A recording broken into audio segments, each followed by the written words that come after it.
Hello, hello, and welcome to the Cloud English Podcast. My name is Luke. It is June 2nd, 2029. It's great to be here. I think we have a lot of interesting things to talk about today. I hope you're doing well. I hope you're having a good week and a fantastic weekend. If you count Friday as the weekend, which I think most people do, although I'm not sure what the sort of cutoff there is. This is a good question. Let me quickly ask what ChatGPT thinks about this. Then we'll get into the sort of top of show stuff. Is Friday considered the weekend generally? I mean, it is, right? Friday is definitely the weekend. Well, let's see what ChatGPT says. ChatGPT says, while Friday is technically still part of the work week, in most traditional schedules, many people consider it to be part of the weekend because it's the last day of work before 2 days off. However, it's more accurate to say the weekend is Saturday and Sunday in a typical Monday to Friday work week. Yes, I guess that's fair. But again, I think if you asked 100 people, so it's saying many people consider Friday the weekend. If you ask many people, I think many people are going to say that Friday is the weekend. But you know what? Since we are also live here, I'm just going to throw up a poll just for fun because I want to see what people think, and they can vote as we go. If we get any interesting results, I'll I'll report that as we go. So let me pop up a quick poll here. Let's see, how do I phrase this poll? I'm putting this up on YouTube, by the way. For those listening, you can watch on YouTube when we do these, or just carry on listening.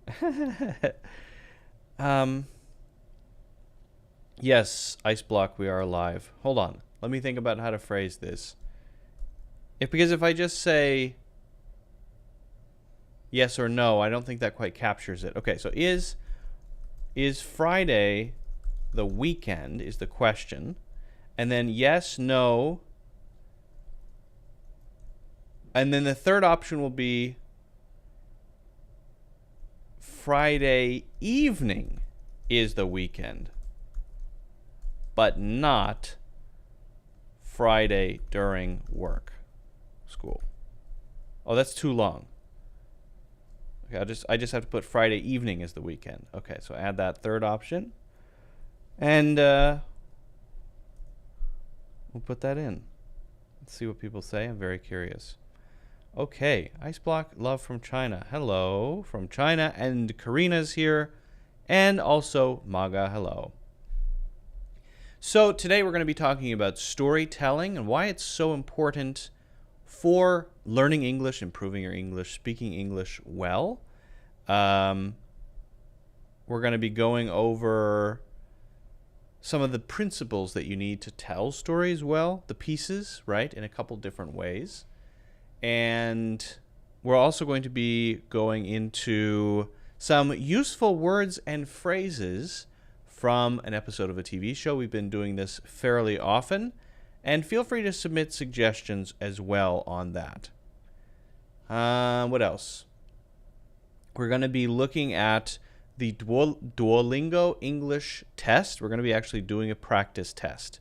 So that should be pretty interesting. I'm looking forward to showing you what that looks like. It's actually it's a pretty accurate test to evaluate your current level of English.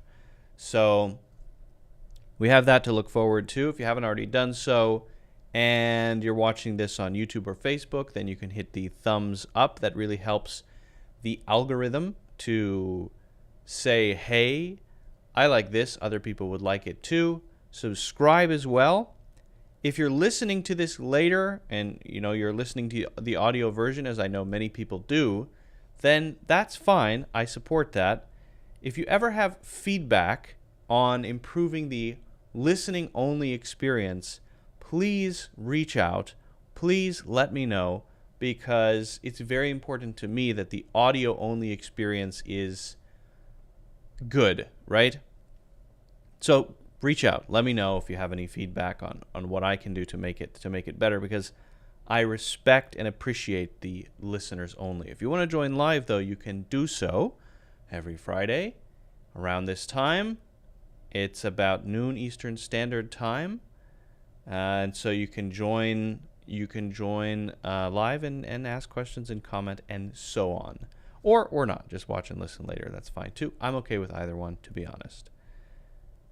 Rula from Jordan, hello. Good to see people joining. Fantastic. Love it. Okay. Is there anything else? Well, there's the Discord. If you want to join an English community where you can ask me questions anytime, there's actually a question section. You may do that. That is in the links in the description. You can also get a free English course, Natural English Conversations. And feel free to sign up for the newsletter as well. Just add your email there, and I send out notices and highlights and offers and things like that. Iceblock says, I got a job in English through your videos. Wow, that is fantastic. That's unbelievable. Iceblock, what job did you get? I'd love to hear more about that. That's amazing. Now, actually, I do want to just share one thing quickly. This is a new course that I recently launched, and it's a pretty new category for me. Right now, it is only on Udemy. So if you just go to Udemy and you search Luke Pretty, LUKEPRIDDY, you will find my courses there. Let me show you what I'm looking at here, and you'll see all of my courses. Most of these are English learning related. But if you go to the third page here, there is a new course, and the course is called Great Writing with ChatGPT, a complete hands-on guide. Now, this course, it is not free, but it's also fairly affordable, and you can probably find a coupon or something to get it for even lower. But it's 4.5 hours, basically to show you step by step, with 3 different approaches and lots of examples, how to write well with ChatGPT for business purposes, for work-related stuff like emails, proposals, to organize information in writing like meeting notes, to write things like resumes and cover letters. Iceblock, you probably could have used that in your process, right?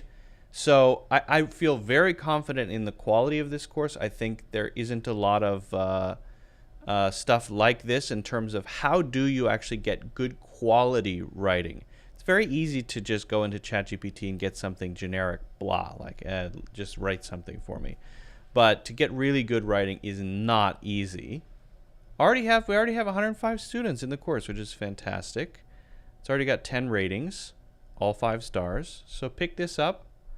I can't offer it to you for free, but I can say that it's reasonably priced, and I am confident that it is definitely worth the investment. And why am I moving around like this? Okay, so that's that. Enough of that. No more of that. Let's get into the main docket here. Hi, everyone from Argentina. Hand pink waving is what I see there. So I'm assuming that's just it's so weird when you're messaging between platforms, or there's some sort of incompatibility between the device you're using and the other person's device or the other platform that you're trying to message on. So for example, with iMessage, if I'm texting with people who use, for example, Android, then it's often going to show me Oh, 1 second. It's often going to show me if, for example, someone clicked love something or like something, it spells it out. This person loved your video or loved your photo if I'm just messaging with people I know. But actually, they clicked some kind of emoji and it just doesn't translate correctly. These are the problems we face in the 21st century. The second decade of the 21st century, and I think we'll get there, but it's amazing that we still have these problems. It's so silly. Yeah, so Sebastian, what I see is you probably have some emojis there because I see colon, hand, hyphen, pink, hyphen, waving, colon, hand, hyphen, pink, hyphen, waving, love. That can't be what you actually wrote. It's not possible. It's not possible. Anyway.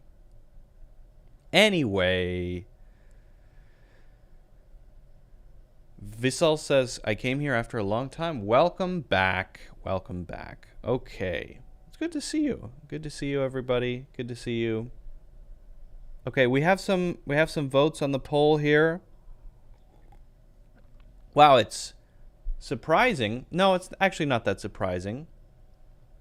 So far, we've got 31% saying yes, Friday is the weekend.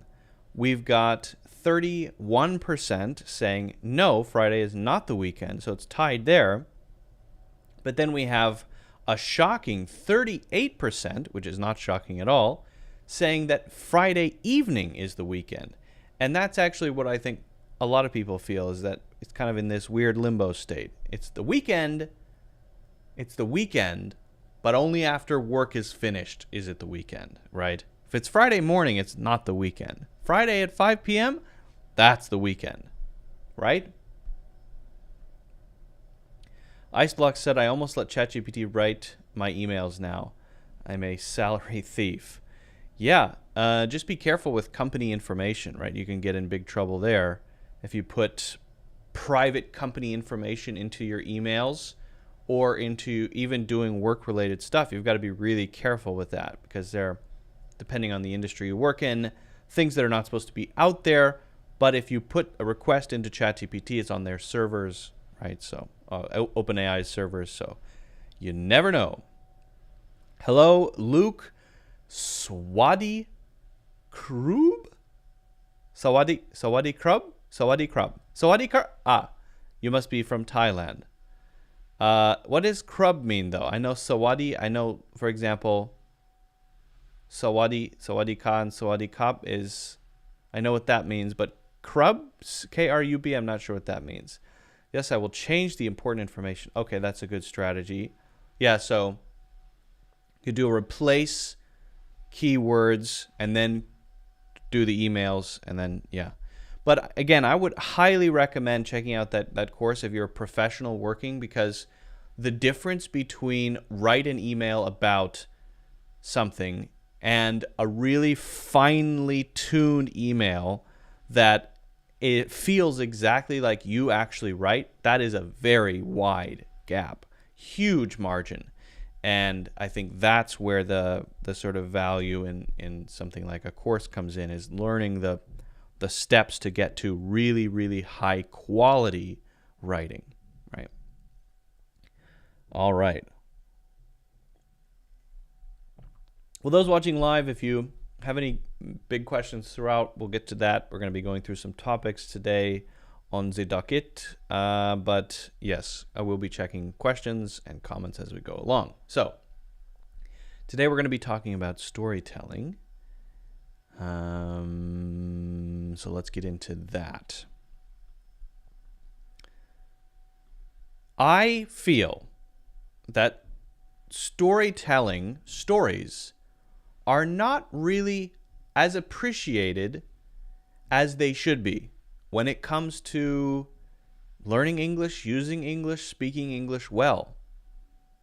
Being able to tell a good story, being able to communicate information in a way that changes someone's mind, makes them feel something. This is what being human is all about. And for some reason, it doesn't really seem to be the big priority. It's more Often with, for example, English language stuff, it's more about, writing a proposal, which is great, right? Or which is a story, a kind of story, I suppose, but very specific use cases. I believe that if you can tell a good story, you can do many other things well. If you know sort of the principles behind storytelling, you know how to build a story, and you have the English skills to express yourself well. Right now, what are we saying a story is? Is this a thing happened to me last week? Well, it could be, but a story could also be a great idea that you have and how you see that idea changing the world. A story could be an important thing that you learned or are currently learning. A story could be making someone understand some difficulty that you are going through or have gone through, right? So we're telling stories all the time, but I think thinking of the ways that we communicate as stories as much as we can is actually a useful way to think about language, because then we're not just thinking about the technical parts. We're thinking about, how can I use language to influence? How can I use language to affect others? How can I use language to convince others, right? So that's what I want to talk about a little bit. Number one, what do we need stories for in regards to language learning, and what are the specific things we can do to improve our storytelling skills in English, okay? So let's talk about that a bit. I think if we're defining it as sort of conveying events in words and sounds, right? Expressing things not by script, but face-to-face or with others, getting ideas across, then the next thing to talk about maybe is why stories are significant in how we communicate with others, right? Stories have been a part of human culture since, forever, right? In ancient times, some of the earliest things that we hear, for example, from the Sumerian civilization are their stories. The Epic of Gilgamesh, right, is one of the earliest stories on record. And why is that? Why is it a story that we get rather than, I don't know, anything else? Right? It's a story because stories are containers. They contain values. They contain important symbols, right? They're containers of meaning. And because they're expressed or organized in a way that grabs our emotions, in a way that we can remember, right? Stories kind of stick, right? Stories grab hold of people. When people hear a really good story, they remember that. And because they remember the story, they remember the things inside of the story, the specific details. So they can be a great way to make people remember things. Stories can be a mnemonic device, is kind of like a micro story to help you remember something, right? So they have great cultural significance and historical significance, right? But also I think they're a fundamental tool, basic tool for communication and learning, right? If you learn something, for example, English related, inside of a story, how much more likely are you to remember that, right? So stories are a great way to commit things to memory.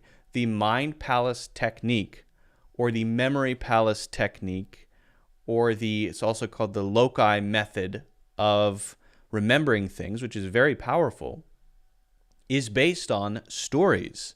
So if you want to remember the random order of 52 cards, or you want to remember a 10,000 digit number, what you do is create these little memorable objects and place them in a story in your mind that allow you then to remember every single number or every single card or a lot of other things too. It's a very powerful memory technique. Well, it's based on stories because the whole story itself kind of makes sense. The story is what holds it all together, right?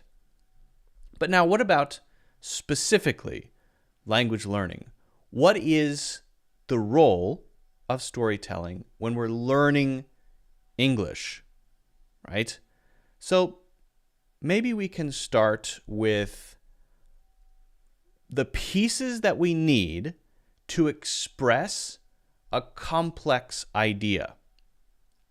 So if you just learned the English language, you might know some nouns and you might know some verbs, maybe run and jump and talk, and apple and banana and tree. Okay?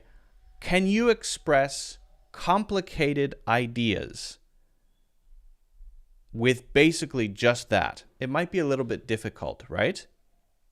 As you increase in skill and knowledge of the language, you then gain the ability to put together more pieces to express more complicated things, right? So those complicated things fit together and can create a story. So to be able to express how we felt when something happened to us, to be able to talk about something that we want to happen, to convince somebody of something, right? You need to have some basics, and then you need to build on those basics and sort of put the basics together.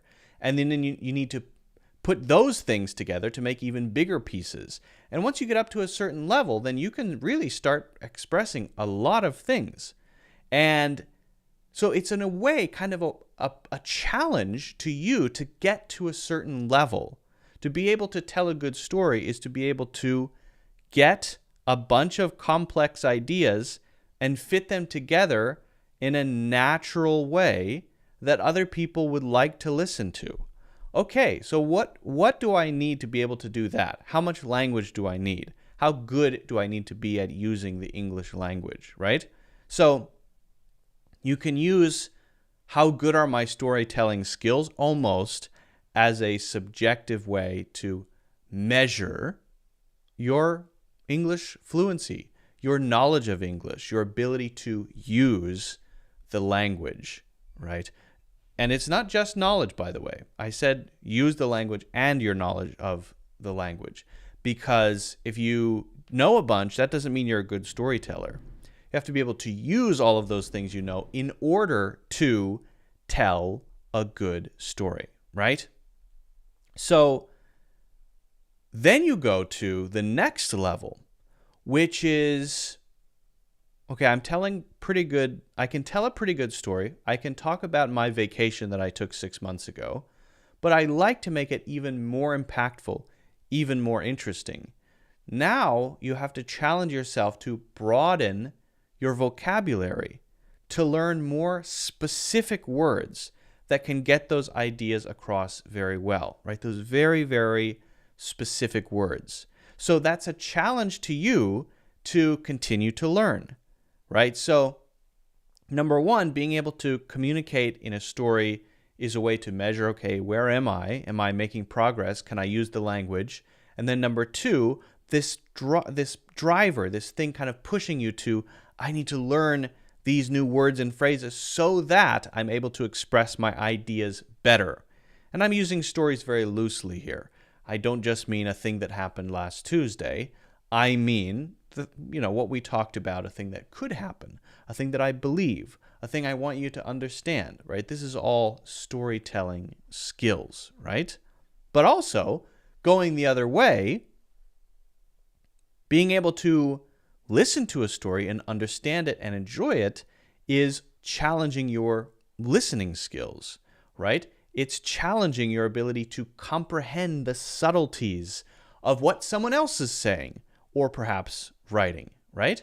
So it goes in both directions. You're challenging yourself to be able to put complicated ideas together and continue to hone and learn to get better at expressing your ideas, and when you hear other people's stories, you're pushing yourself to pick up new things from others, from the way that they express themselves, how they use intonation, to improving basic listening skills. I didn't catch that part, but maybe the next time you hear it, I was able to understand everything that you said, right? So storytelling is sort of the center skill that can improve and push you to improve as a communicator, but also as someone connecting with others, as a listener, right? And you'll pick up words and phrases from that as well. And I think it's also important to mention that because stories are entertaining, interesting, right? We like to listen to stories. It's usually not a pain to listen to a story. That is what language is for. And sometimes when we're learning in a very technical way, grammar books and this word goes with this word and this should be the past tense, all of that stuff, which is good, can force us to lose sight of what is really important, and that language and using language ultimately is for communication and should be therefore interesting and engaging and enjoyable, not painful. So if you ever feel like you're getting lost in all of the exercises in the grammar books and all that stuff, maybe change directions, or at least start looking at it a different way. How well can I express myself? Am I challenging myself to get better at that? Am I engaging with others? Am I learning from others, right? So try to enjoy the process. And I think when you're engaging with stories, either telling them or listening to them, you are doing that better, right? If we can miss the forest for the trees would be the technical parts, and the forest would be storytelling, communicating with others, engaging with others, okay? So now let's talk about a couple of specific practical tips for actually getting better at telling stories, right? Challenge yourself to, when you're explaining something, when you need to give a proposal, when you need to get ideas across, let's say, challenge yourself to think of that as a story, and then to incorporate specific new words and phrases into that story. So you always want to be pushing yourself if you're going to get better at English, right? So, okay, I learned these 5 new words recently. When I'm doing my proposal this week for my team, or when I'm talking in my book club, or whatever I'm doing, I'm going to try to bring in these 5 words that I've learned recently, these 5 new phrases that I've learned. And the reason that you should do that is if you're not challenging yourself to use what you learn, then it's likely to be lost, and you're never really going to feel comfortable with that. So then why did you learn it, right? So anytime you have a chance to communicate or speak for longer than a couple minutes, right? Longer than a minute, use that as a chance to pull in some of the things that you're learning, put it into practice, right? So it's sort of a challenge mechanism, right? An application mechanism. Now, what about comprehension, right? What different levels of things can you understand? If you can answer abstract questions about a story or about an article, then maybe you understand it pretty well. But how do you know that? My suggestion would be this.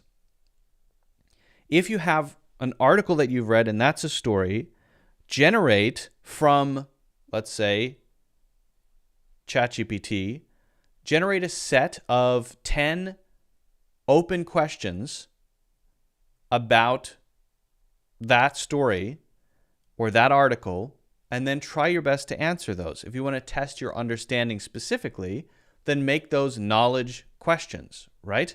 And you can, again, get those from ChatGPT. Just paste it in and say, give me 10 comprehension questions about this article, this story, this chapter of this book. If it's a chapter of a book, great. You're testing your comprehension.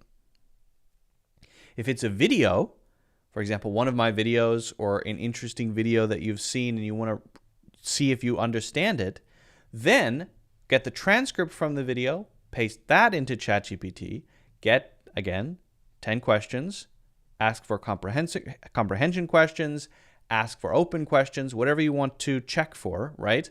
And then see how well you can answer those. So you're checking your comprehension, right?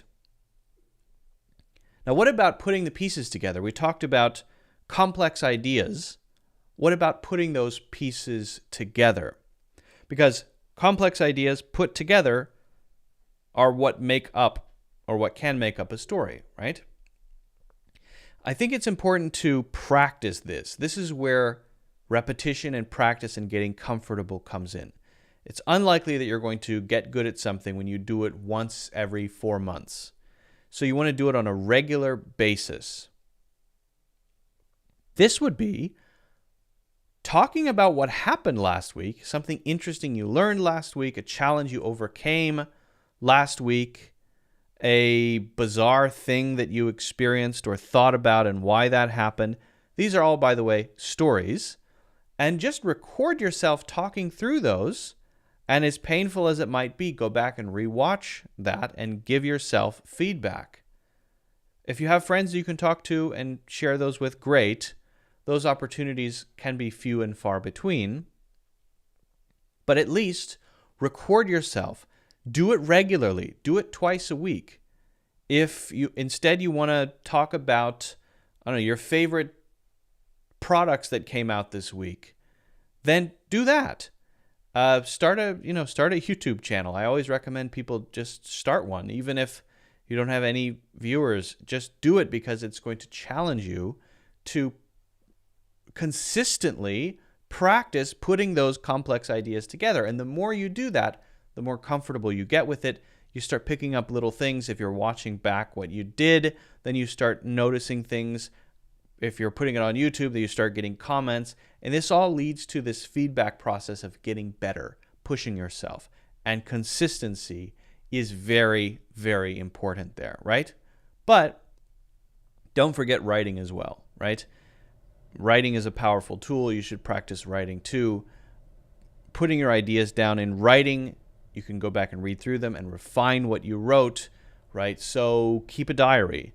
There are many other benefits to keeping a diary, but one being, right, you can capture your current state, how you feel, what you're thinking about, and you're practicing again, putting together those complex ideas using language, right? Using language.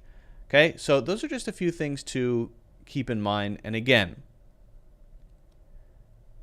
this is one of our most ancient human practices, storytelling, i.e., putting our complex ideas together in natural, compelling, hopefully, comprehensive ways that make people feel something or communicate something.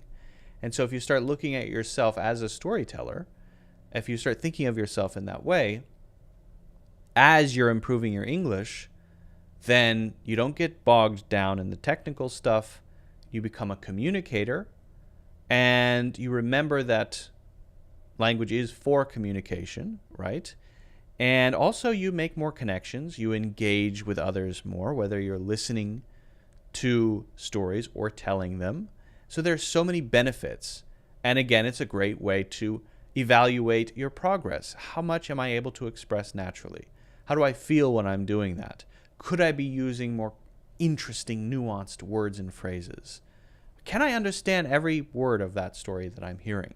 So many positive things, so many benefits. And so I hope you can start challenging yourself in this way if you haven't already done so. If you have any questions, let me know. If you haven't already done so, don't forget to hit the like button and subscribe. And also, check out my free course, Natural English Conversations, in the links in the description. Okay. All right. The first message was sent. Iceblock says, funny thing, when I was looking for this service desk job, they interviewed me for my speaking skills, but after I joined, I found out that last time we had a customer call was 2 years ago. Wow. Crazy. Alejandro says, weekend, I think. First, we should establish what is a week, right? That's a valid point. That's a valid point. What is the week? So you're saying weekend is only Sunday at midnight or 11:59 p.m. Krub, K-R-U-B, is greeting formal speak for men in a polite way. Got it in Thai. Ah, that's very interesting. Greetings from Chile. Hello. Alejandro says, soda writing is a skill you need to develop as well as talking. Do you mean so, right? Yeah. So, I mean, yes, I think people should work on their writing skills as well. Hello, Omar.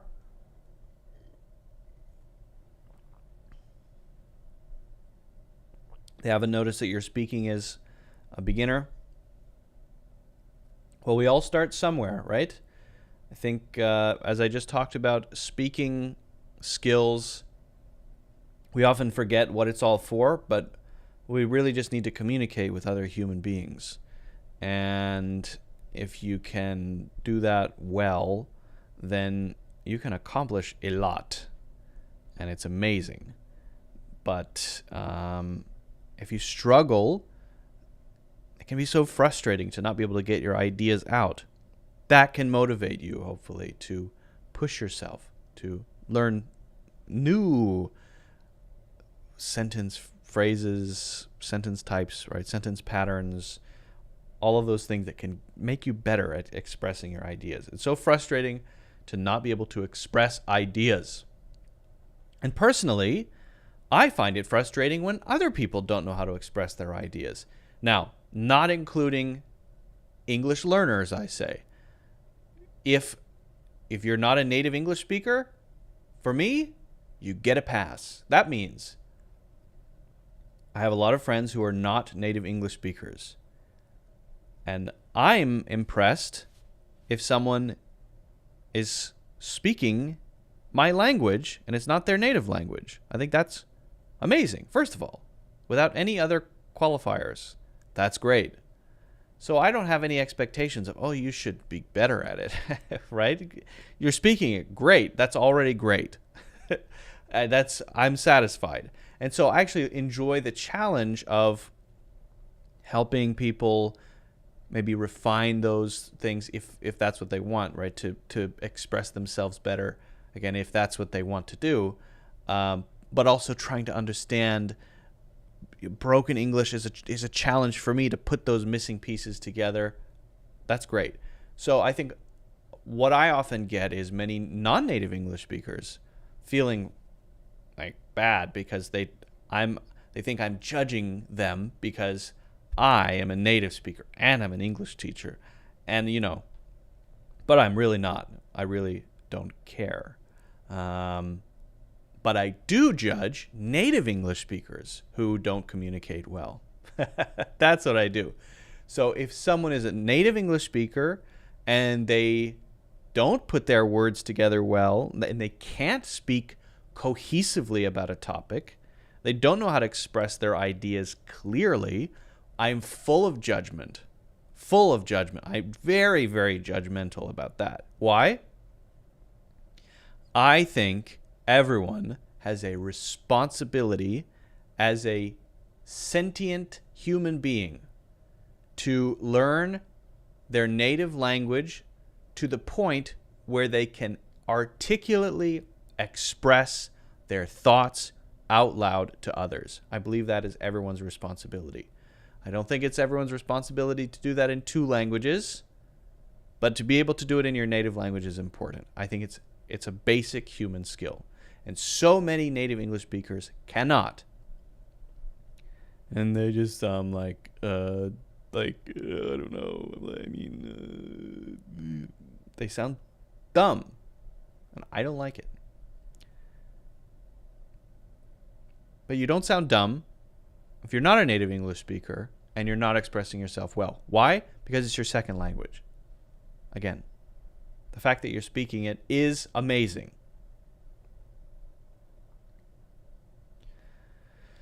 Hi, how are you? I can understand English and I can speak alone, but when I want to talk to other people, I don't talk fluently. What can I do for this? I think Habiber, if that's correct, I think the key thing is consistent practice, as I was just talking about. As painful as it might be, to record yourself on video talking about something, telling a story 3 times a week, watching that recording, looking at yourself, giving yourself some feedback, that simulates talking with other people because it puts you under some pressure. It is not exactly the same, but it does simulate it pretty well. And the other person you're talking to is yourself in the future watching the recording. That process puts you under similar pressure to the pressure you're under when you're talking with others in English. And so you're going to gain similar skills that then you can apply to those in-person conversations with others. And if you practice that consistently 3 to 5 times a week, there is no way that you're not going to get better. No way. In China, you can impress us as a foreigner just by saying ni hao. Yeah, it's, when I lived in China, and I lived in China for totally, I have lived in China for 5 years. And when I moved to China, I didn't speak a single word of Chinese. I was shocked by how willing people were to say I was doing a great job. Right? I would just, once I learned to count to 10 and say the basic things in Chinese, people would say, "Oh, wow, it's so natural." And I would always think, "No, I mean, I suck. What are you talking about? You should tell me I'm not good enough, and that will motivate me more. Don't say I'm doing a good job." Anyway.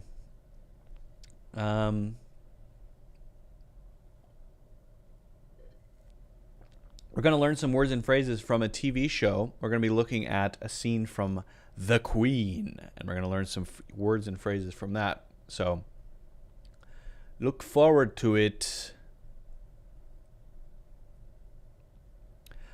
Maybe I should share this. So today, I haven't really been talking much about it, but my wife and I are going to have a son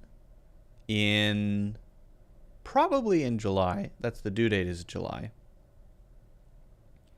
And this would be our first child. And today we went to do an ultrasound. That is when you get to take a look at the baby. So I'm just going to share. I'm going to make sure that I crop this so I'm not showing any of the medical details here. Some numbers on here. But there you go. It's not super clear, but you get a little baby face there, a little nose, a little mouth.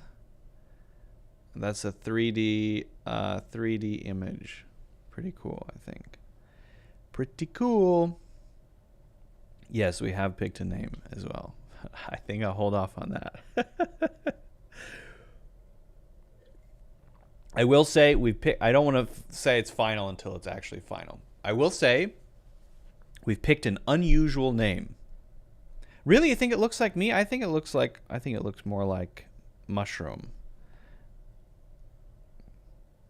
I think maybe a little bit, because I have very deep eyes. My eyes are sort of kind of deep in my head, so that's why I look like I always have very dark eye bags. One reason is because I actually do, but he's got kind of deep eyes, I think. Yeah. Anyway, but I don't think he has my nose. I don't know if you can tell from, there's still 2 months to go, but I think he's got my wife's nose. Yeah, I think he looks more like Mushroom personally. If you don't know who Mushroom is, you can go watch some other of the live streams. Oh, what about the audio listeners? I'm sorry, listeners. Sorry about that. You can't see it, but you have to go find the video version of it. All right. So yeah, I don't want to say the name until we've absolutely confirmed it. I will say it's an unusual name. Very unusual. I've never seen any other human being named this. So that's unusual. It could be nice if your son learning both languages from scratch. Absolutely, that is the plan. So, and there's a lot of science to back this up. The question is, can babies learn 2 languages natively from birth? Would they be at a developmental disadvantage if they did that? And the science is quite clear. The science is no, there are no disadvantages. There might be some apparent disadvantages early on, but in the long run, absolutely not. In fact, there's pretty clear evidence that there are advantages to being able to natively speak 2 languages from birth. So my first language is English, and so I will be responsible for that when my son is born, talking a lot, naming things, explaining what I'm doing, right? There's in a book I'm reading right now, it's called the Sportscaster way of talking. Everything you do, you say out loud. I'm moving you here. I'm doing this. I'm changing your diaper, that sort of thing, right? You say everything as a way to develop language skills and tell stories. Then my wife, who speaks Chinese natively, she will speak Chinese all the time. And so from birth, he will grow up learning 2 separate things. Now, what identifies a language phonetically, because babies are they're not looking at dictionaries like, I'll translate this from baby to English and figure out what this means. They're learning from scratch, from sound, and the thumbprint of the language is its phonemes. Each language has its own fingerprint or thumbprint, and that is its phonetic thumbprint. English has 44, Chinese has less, but I don't know how many, I can't remember. But Chinese also has intonation, 4 main tones in, for example, Mandarin, standard Mandarin Chinese. So there are a lot of things to pick up, but those are also differentiators that label it as 2 separate things. And so they grow up learning all of the words, and they never get confused. They know what's Chinese and what's English. There's no confusion. So confusion is not an issue. And again, this has been pretty thoroughly scientifically established. Where you see some apparent disadvantages would be when the baby is a certain age, and let's say they know 20 words. They might know 10 words in English and 10 in Chinese. So it could look like, if you're saying, how's their English development? Maybe another baby the same age, child the same age, knows 20 words. And so you'd say, oh, my child only knows 10. He's behind. Oh, no. Okay, but that's a short-term disadvantage in one language. Actually, they know 20, but they know it in two languages, right? And in the long term, they'll learn all of the vocabulary. It's not a long-term disadvantage. It's a short-term thing. So that's why my wife and I are going to be teaching two languages from birth, and we're going to separate it clearly into I speak English, she speaks Chinese, very clearly. For things we need to talk about together, that will be in English, and we'll see how it goes. I'll keep you posted. I'm really interested to see how it's going to work out. Well, me and my wife, says Amar, speak 3 languages fluently. I want my kids to speak at least 6 languages. So you and your wife each speak 3 different languages fluently? That's interesting. Babies absorb languages like a sponge. Absolutely right. Iceblock suggests the name Ben Skywalker. That's not bad. My name is Luke, and I've been many times called Luke Skywalker. But actually, I was named after the Luke in the Bible because I was raised as a Christian boy. I was named after the Luke in the Bible, but growing up, a lot of people said, "Oh, Luke Skywalker," thinking that they're the first person who ever said it. Idiots. Of course not. People know the most common reaction when I was growing up would be, "I'm your father," because of Star Wars. Good afternoon, Luck. My doubt is the following: how can we be fluent when I speak English? My great point week. Greetings from Colombia. Well, that's a totally common thing, but it's not a doubt. I mean, that's the core issue, right? Fluency requires the correct practice, consistency, work, contact with the language, right? Immersion. So I can't give you an answer in 2 minutes. I mean, I've made entire courses about this that are 15 hours long. So I can't give you a 5-minute answer. But I can say that there isn't a little trick that's going to get you there in 6 months. It's like hard work every day, and you can make significant progress in 6 months. You can. I believe someone could go from, with the right approach, I believe someone could go from poor English to good English in 3 to 6 months, no problem. However, most people are not willing to do what it takes, which is intense work, but not only hard work, because you can put in 6 months of thumb work with learning 500 words every day, and that's a terrible idea. The part of the work is also in your mind, developing self-awareness, habits, changing your mindset, becoming a sponge of the language, learning the cultural background of the language. It's not just about working hard, studying, right? You need to learn grammar, you need to learn sentence patterns, you need to learn vocabulary and phrases and all that. Great, but that is only about 30% of what gets you to fluency. What gets you to fluency is insane amounts of hard work on all the other things. Uprooting bad habits, replacing them with good habits, the deep self-awareness, almost frightening level of self-awareness required to notice the things that are going on, that are coming out of your mouth, right? And to notice what other people say and how they say it.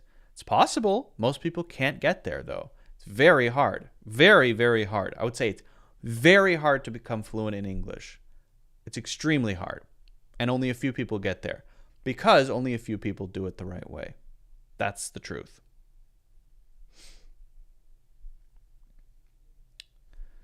Oh, you speak the same 3 languages. I have one over her. Okay, so 3 plus 3, if they're the same 3, does not equal 6, equals 3 still. I miss your point there, Amar. Ice Block says, from poor English to shiny poor English. I like that phrase.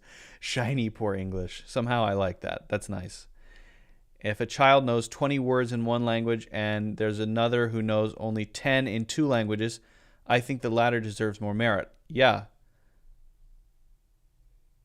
10 each in one of each language. I totally agree. I mean, that's a overly simplistic statement about it, but yeah, that's right. That's how it works. Dream your dream. Is it grammatically correct to use parentheses in this sentence or a square bracket? Square brackets are pretty much never correct for language stuff. Square brackets tend to be formatting for documents in specific cases where usually there's something technical going on, right? Then there are square brackets used in other technical cases. Natural language writing doesn't use square brackets. Does not. Oh, I see. Well, Amar says, I know, Luke, I meant they will learn 3 languages from us and 3 more languages as they grow up. Well, that's not a foregone conclusion, okay? I thought you were just using faulty logic there, Amar. Now I get it. Now I understand. Now I see. All right, we're going to go on to the TV show after I have a sip of coffee. This week, I have 2 coffee machines. I have it is an espresso machine, which is great. I make a coffee with that every morning. See you later, Amar. Thanks for joining. And for 6 years, I had a Keurig, which was okay, but the coffee was kind of watery. This week, I got a Nescafe. Nespresso. Not Nescafe. What's that? Nescafe is the powder. Nespresso machine.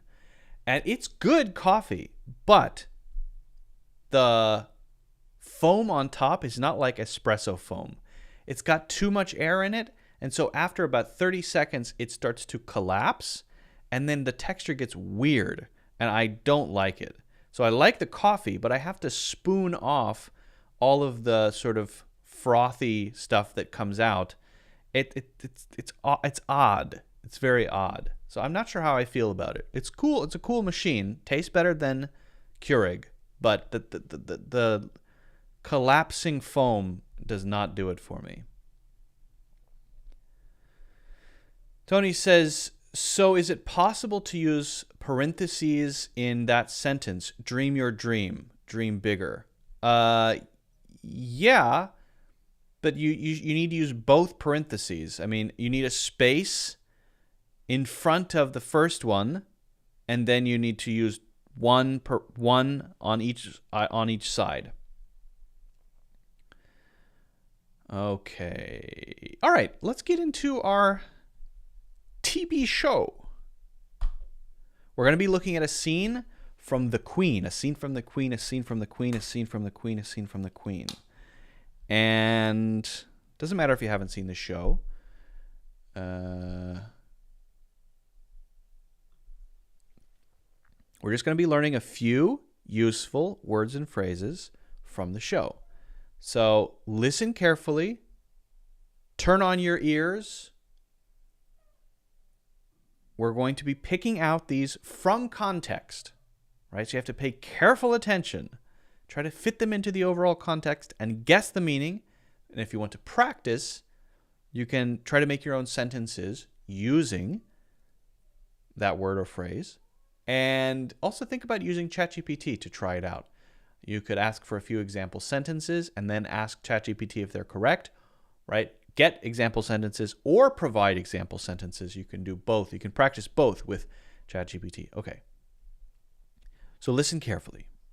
I should mention I was several places along the table. All right, I think the volume is a little low, so I'm turning it up all the way. Let's crank it. It's possible that I misheard. Was that she found Buckingham Palace second-rate, dilapidated and sad, like a neglected provincial hotel.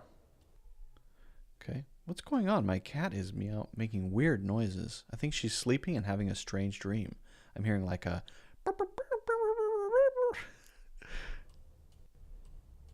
Was that she found Buckingham Palace second-rate, dilapidated and sad. Okay, so we've got two interesting words here. Second-rate, dilapidated, and sad. So we're going to look at second-rate, and you're also going to hear dilapidated, neglected. Okay, so we're going to look at both of these. Listen carefully one more time. Was that she found Buckingham Palace. Buckingham Palace is the traditional home of the British royal family. Buckingham Palace. You probably know that. Why do I need to tell you that? Okay, not salad. Was that she found Buckingham Palace second-rate, dilapidated and sad. So the last word there is sad, not salad. Second-rate, dilapidated, and again, we're going to look at neglected too. So if something is second-rate, it's not close to the best. It's below average, perhaps. If you want to not insult something, but say that the quality isn't great, you say it's kind of second-rate. We often use second-rate when we want to comment on something being not as good as another thing. Sort of a second-rate app. That means there are other apps that are similar that are way better. And so it's not in that category. It's sort of a secondary category of so-so apps, right? Well, Buckingham Palace is, maybe compared to other palaces, I don't know. But compared to maybe their expectations of what great would be, Buckingham Palace is second-rate. And Buckingham Palace second-rate, dilapidated and sad. Okay, now we have dilapidated. And dilapidated means broken down. It is falling apart. It is collapsing. Now, you would use this for usually physical things.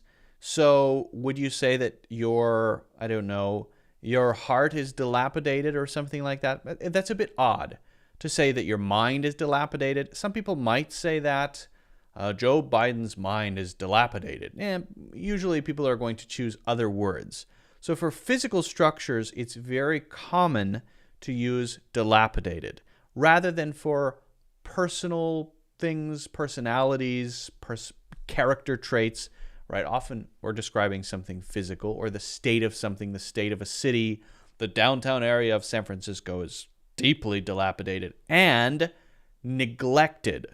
Neglected means that it's dilapidated because no one is maintaining it, because no one is paying attention to it, because no one is putting the effort in to make sure it isn't dilapidated.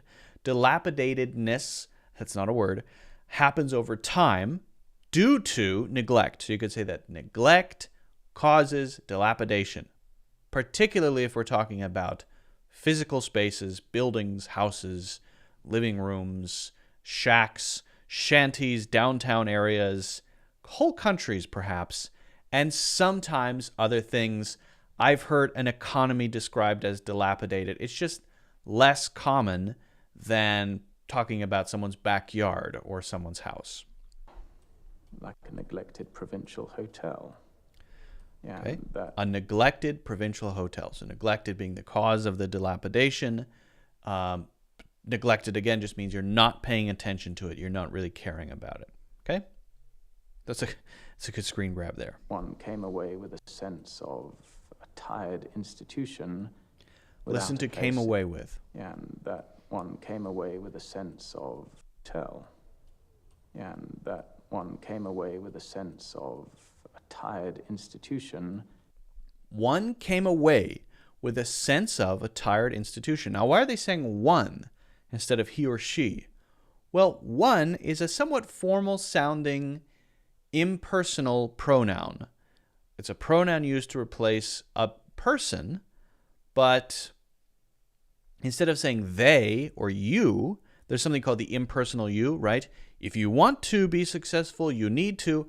Now, I might be talking to you, the personal you, or I might be using you impersonally to talk about anyone who fits the description of someone who wants to, right? So the you there is the impersonal you. Well, one is another impersonal you if one wants to, except we don't use one as often as you or sometimes they, because you, right, if they want to do something, they should.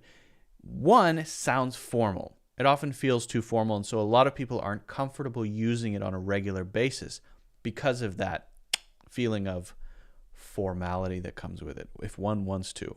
One comes away with.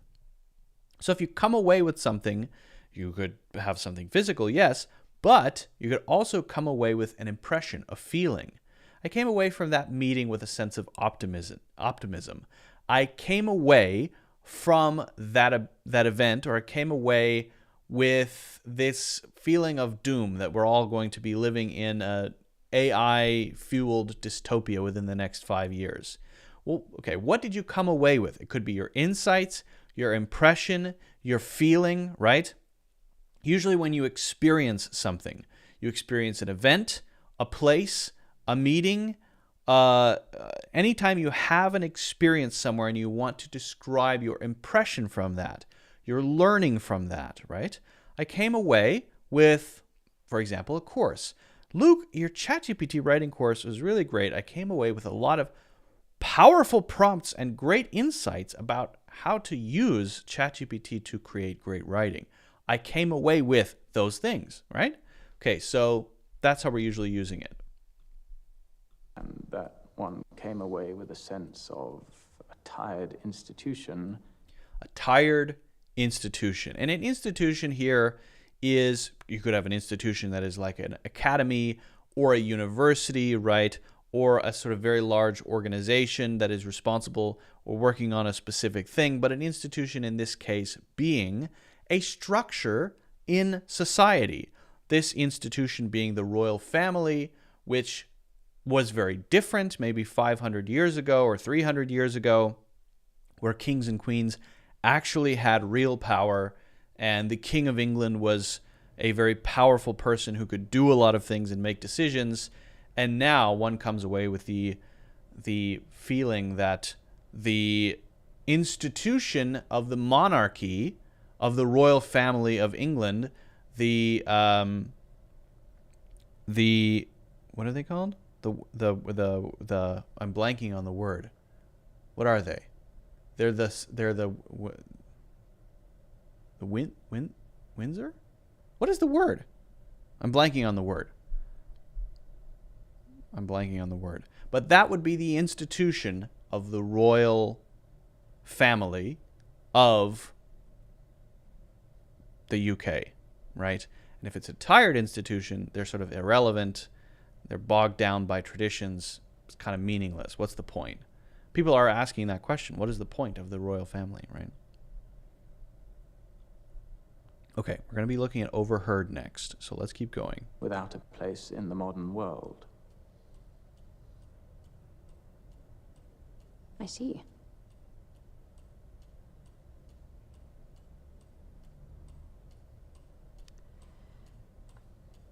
And did she have anything to say about me?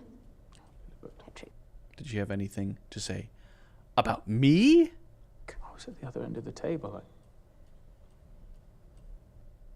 He doesn't want to say it because I think they have a close relationship. So he has to share negative feedback with someone that he doesn't want to share negative feedback with. By the way, when I was watching this, this is what I noticed.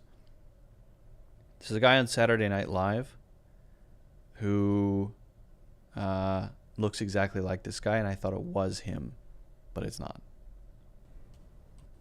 But the words I think I overheard were... The words I think I overheard were... But the words I think I overheard were... So if you overhear something, you maybe weren't the intended target of those words. You're not the intended recipient of those words. You're overhearing those words. They're not meant for you, but other people are talking over there, and I caught something. So I overheard your conversation. I overheard that you were talking about. I happened to overhear what you were saying about. Then maybe you would interject, you would mention something, or when you're talking about it later, as I was walking, I overheard two people talking about, and then explain what that was. But again, if you say overheard, that means you weren't the one that was supposed to hear it. It wasn't for you. The words I think I overheard were, but in our head of state, we had... Head of state. It's like the head of the country. A middle-aged woman, so incurious, unintelligent, and unremarkable. Unremarkable. So let's listen to this one next.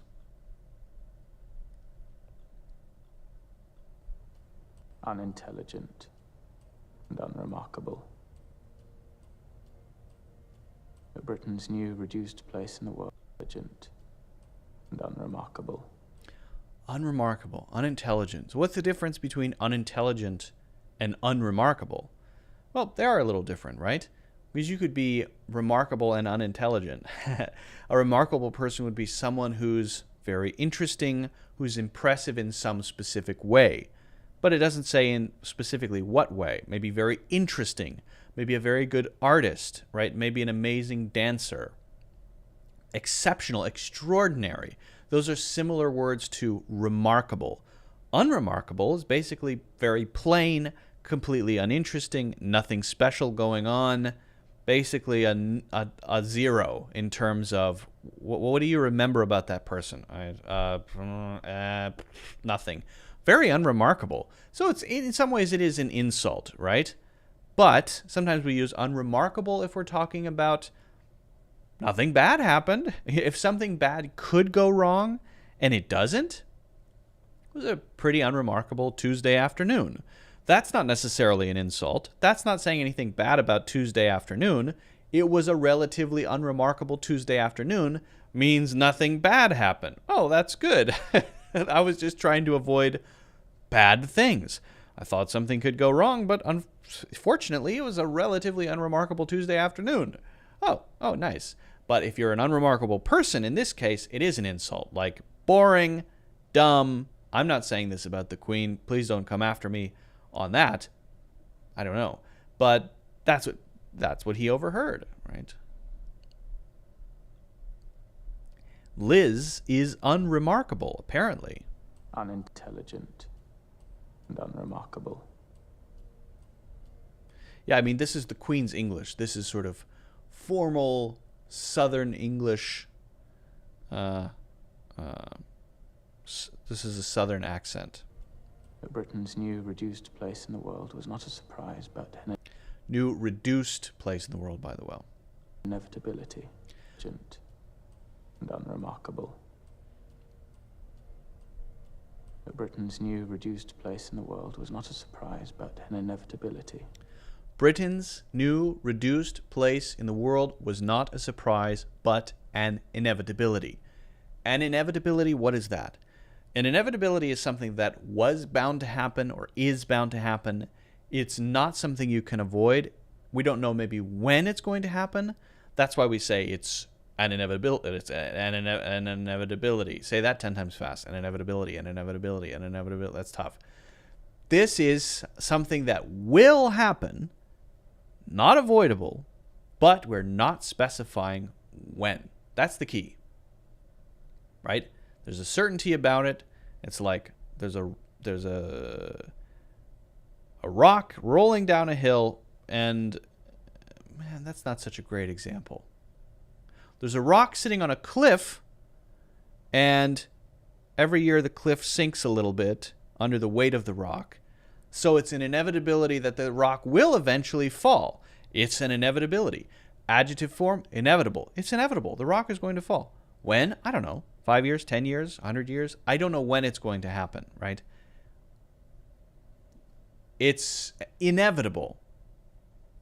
that the British Empire was going to have a reduced place in the world. It used to be this powerful empire.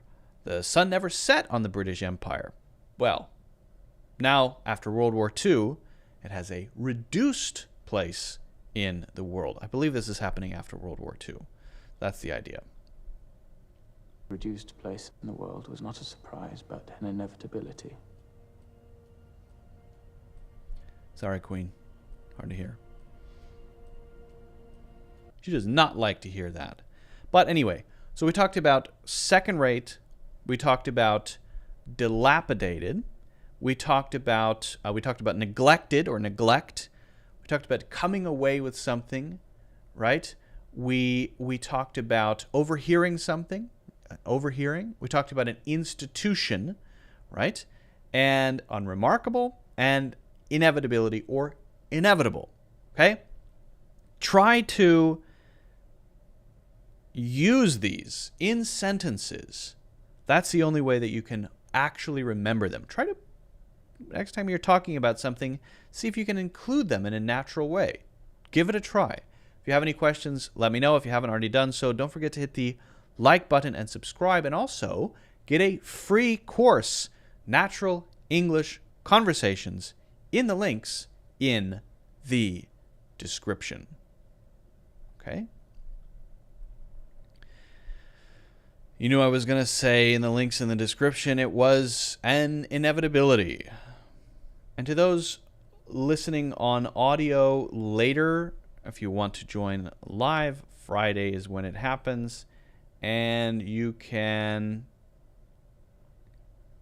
find it probably on YouTube would be the best place. That's what I would recommend. Or Facebook, I guess. And if you would prefer to listen, then go ahead and listen on Spotify or Apple Podcasts or wherever, right? You can find those links all in the description, and you can join the Discord as well. If you want to ask me questions, it's not even a word. If you want to ask me questions throughout the week, you can do so in the Discord as well.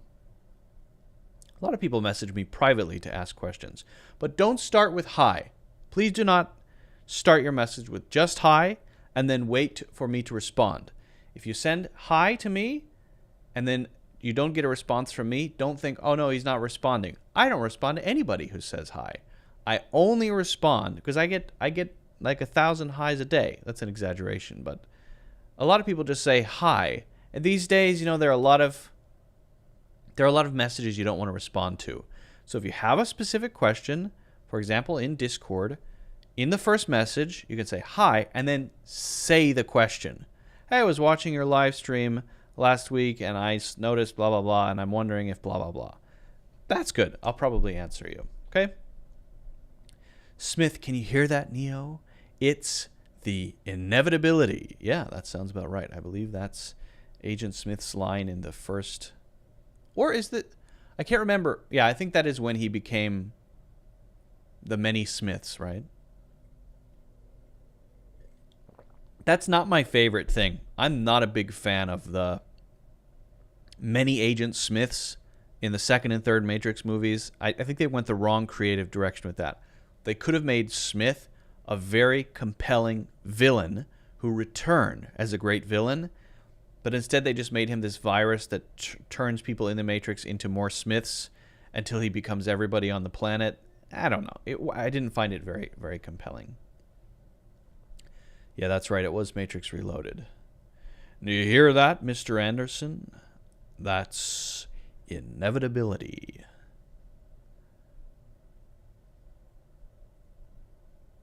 Mr. Anderson, welcome back.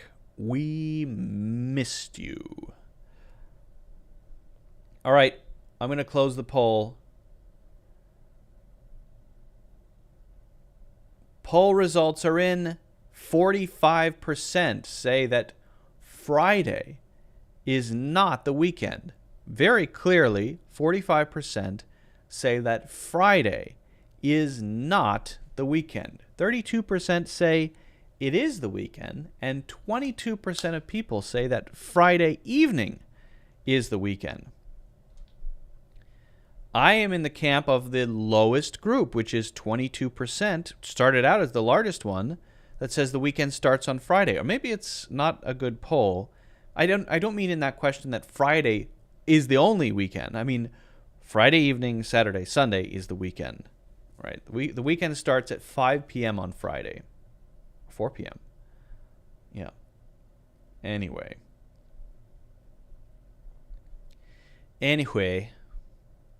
Oops. We're going to be getting to another thing shortly.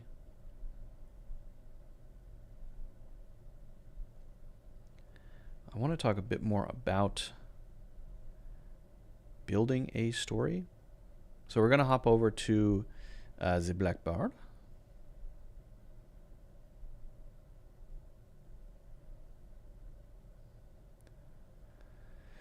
To come away is similar to come up. To come up. The thing with phrasal verbs is that they have multiple meanings, and so that's where it gets a little bit complex.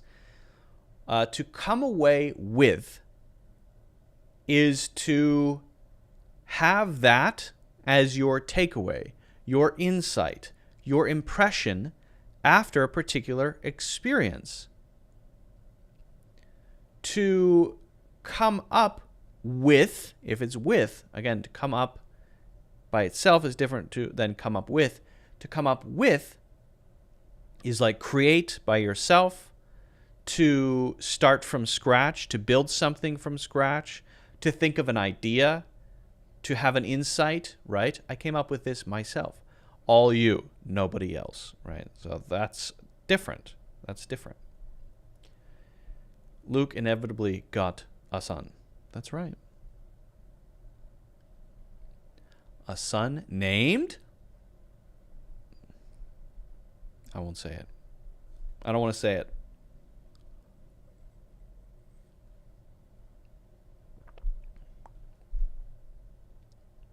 I will say it's not one of those very normal names, like, and no shade to people named these things, but they're just common names. Bob, Steve, Bill, Ted, Frank, Mike, Dave, Tim. It's not one of those. Nothing wrong with those, but it's not one of those. The name will be a premiere. Maybe. Yeah, maybe I should do that. Build up a little dramatic tension. Probably shouldn't do that. No one cares.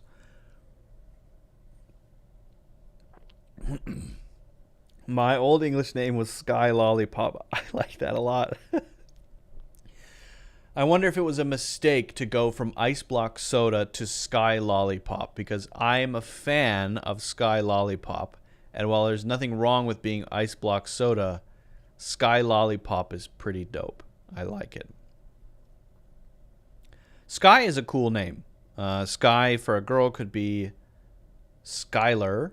I don't know if Skylar could be a boy's name, but Sky by itself could probably be a boy's name. And then Lollipop. Lollipop is cool. I think Lollipop is great. I would go for Lollipop as my son's middle name, maybe. Lollipop. That's cool. I like that. Something candy related. Asparagus. Well, it's not healthy. Right? How about asparagus as the middle name? Dave Asparagus Pretty. How about that? All right. So we're going to get back to our broad theme of storytelling. And this time I want to talk more specifically about how we build a story, right? What it takes to craft a story kind of piece by piece, okay? So that's what we're going to talk about.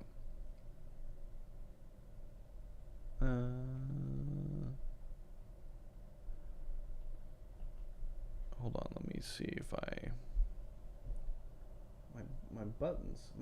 my buttons.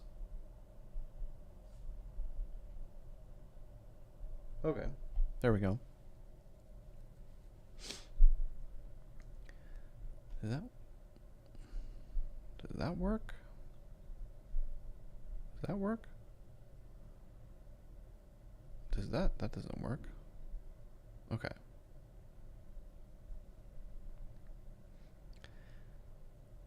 When you're telling a story, how do you start? What do you start with? What are the pieces? Well, we're going to go through a few elements of storytelling, and I'm going to give you a few English phrases specifically you can use when you're sharing those particular pieces or when you're going through those particular pieces of a story. Now, these are not fixed. These are not set in stone. So this is going to be fairly general, okay? Get creative when you're telling stories. And think of things broadly as storytelling, whether you're explaining how to do something or why you care about something or giving a demonstration or making a proposal or talking through your work history. Think of all these things as storytelling, because then you're focused on the right thing, which is, how do I structure this so that it flows naturally, well organized, right? And people enjoy listening to it. No matter what you're talking about, if people don't enjoy listening to what you say, they will mentally check out, and that is not good. You don't want people to mentally check out when you're talking. So you want to keep them engaged. A good way is to start with a hook. Now, there are tons of different hooks. If you want to learn all about those, I have a presentations course, and we go through tons of different types of hooks. How do you start a presentation? It's a presentations course, right? Common ones start with a question. Have you ever wondered? So you get people thinking about something. Have you ever wondered what it would be like? Have you ever wondered what would happen if you just stop doing everything you're doing now and completely rethink your life? No, I haven't really wondered that. Maybe to put people in a headspace, or kind of like clickbait, but the good kind, to get people to pay attention, to pique their interest, to get them to think about what you're saying, right? What would it be like to? Then you propose a hypothetical to get the gears turning, which then leads into your story, which leads into your presentation.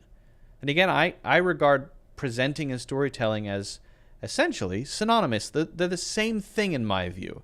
Everything is a story. Well, not everything. A potato is not a story. Well, maybe a potato is a story. Potato is a story of a not potato becoming a potato. Potatoes are stories. There you go. Let me tell you about the time I realized that potatoes were stories. Now, if I said that as my hook, would it at least capture your attention? What? Potatoes are stories? What are you talking about? So sometimes making a sort of outrageous statement at the beginning can grab someone by the brain and get them to pay attention to what you're saying. So the hook, okay. But we want to, once we get into our story, kind of set the framework. If you're giving a presentation, you're talking about why this is an important topic, or saying when something happened, giving important background information. Let's say you're telling a story about the past. So there are many different phrases that you can use here, but simply stating, in the summer of 1935, or back in the early 90s, if you're talking about your childhood, for example, or you're creating a fantasy story. So imagine, maybe it's not a fantasy, maybe it's your memory, but you're trying to put someone in a particular place. Imagine a valley with absolutely no plants, completely dry, like a desert. Okay, I can imagine that. So here, setting the scene is sort of building context visually in terms of time or important details. Again, if this is a presentation, then you might want to say, after 6 months of trying to crack this problem, so far, nobody has been able to do it. Even Dave, who's great at solving all problems, can't do it. Right, Dave? That's right. So we've set the scene a little bit. Now, we're talking here about the type of story where we're focusing on the starting in the past or creating a visual, but I want to just emphasize that whether you're telling a story or giving a presentation, there's some similarities here, okay? So we've got the hook, we've set the scene. Now we want to set up some conflict. This is where we state the issue. You know, if you have a movie and no problems happen, generally it's going to be a very boring movie. Usually this is the typical movie structure. In case you haven't noticed, I'm sure you have. Or TV show. Things are okay. And usually a TV show or movie, it doesn't start with the worst thing that's going to happen. It usually starts, typically, things are okay. Then, boom, something happens. There's a conflict, there's a problem, there's a disaster, whatever. So, the picnic, la, la, la, la, la, and then, boom, bad thing happens. Then, the rest of the story is about why we want to pay attention to this. These people are going to solve the problem. They're going to resolve the conflict. They're going to escape the disaster. They're going to rebuild their lives, whatever it is. That's why we like to watch movies. We like to see, if you think about it, it's the same thing over and over again. Things are fine, and then they're bad, and then they're fine.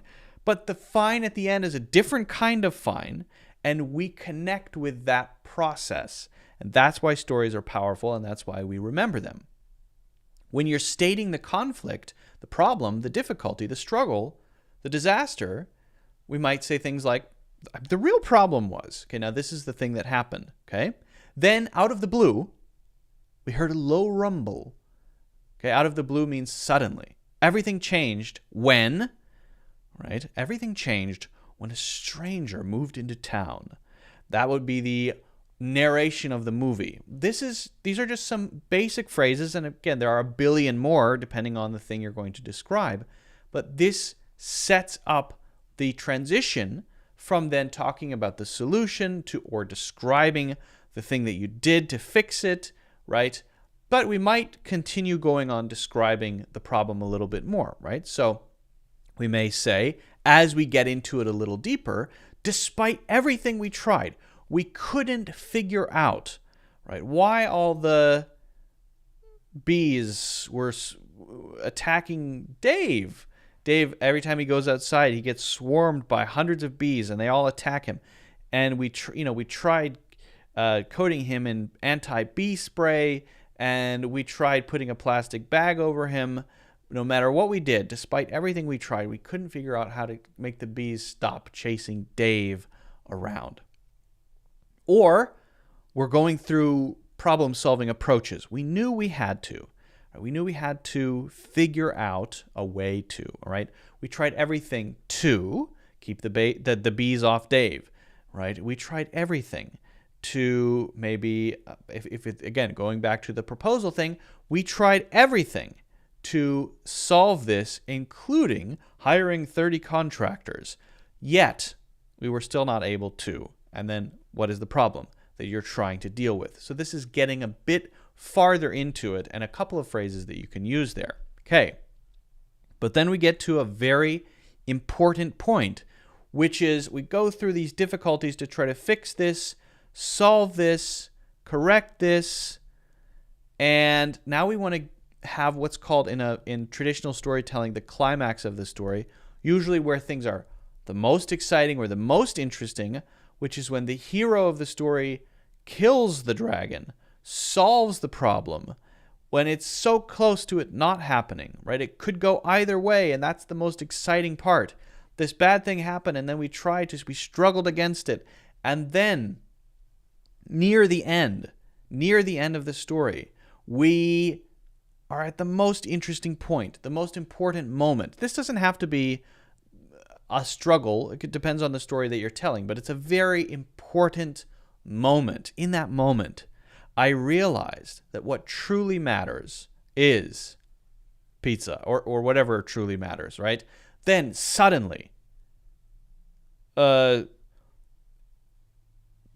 anti-bee spray company swooped in with the perfect anti-bee spray. That's terrible. Don't use that example. But I'm just trying to get sort of the point across of things have been happening.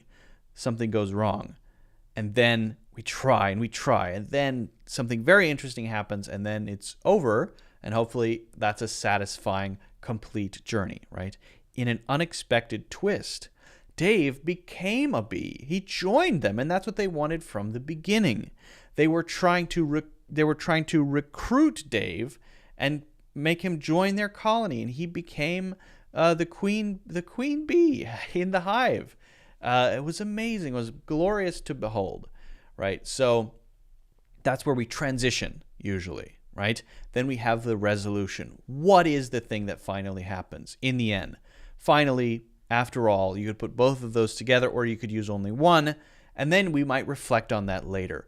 Looking back, I think we really learned something that we'll never forget, right? We might reflect on the whole journey, right?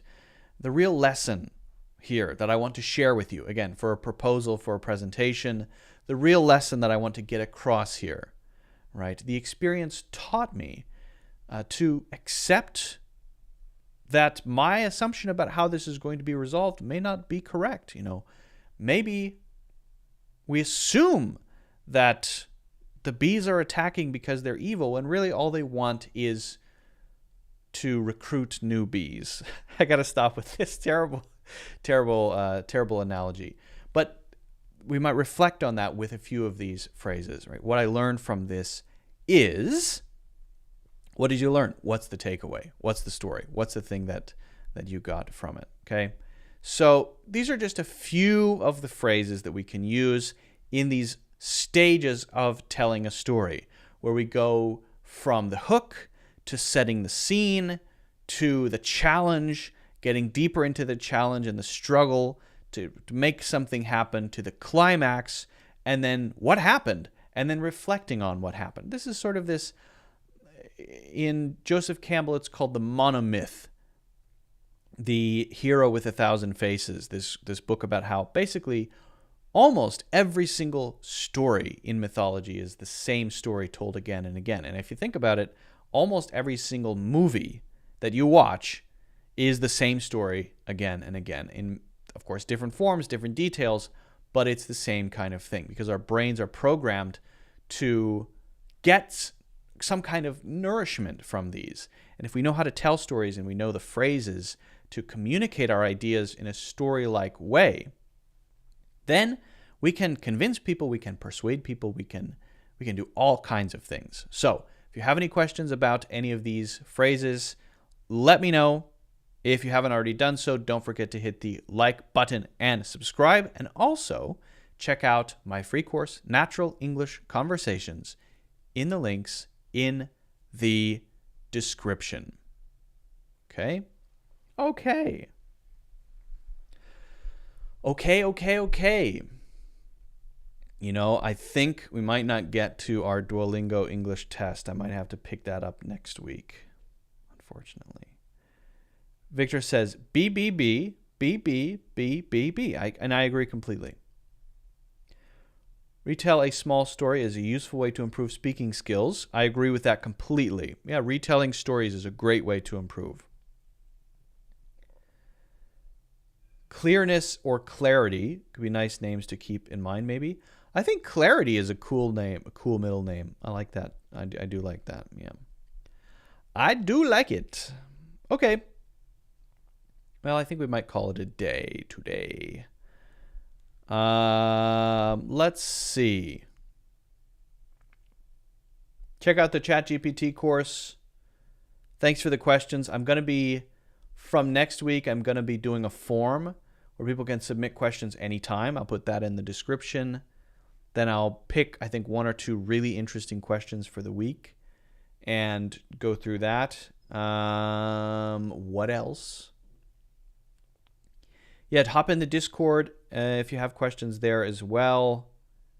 And grab the course, like and subscribe, all of that. Anything else? I don't think so. Thank you so much for joining. It's been great. I hope you've learned something, or a few things at least. Hope you enjoyed it. Hope you have a fantastic weekend, which starts on Friday, according to the polls. Actually, no, it doesn't. 45%. No. Oh, unfortunate. Okay, never mind. Friday starts tomorrow. Thanks for watching and listening, and I will see you in the next one. Bye, everybody. Take care.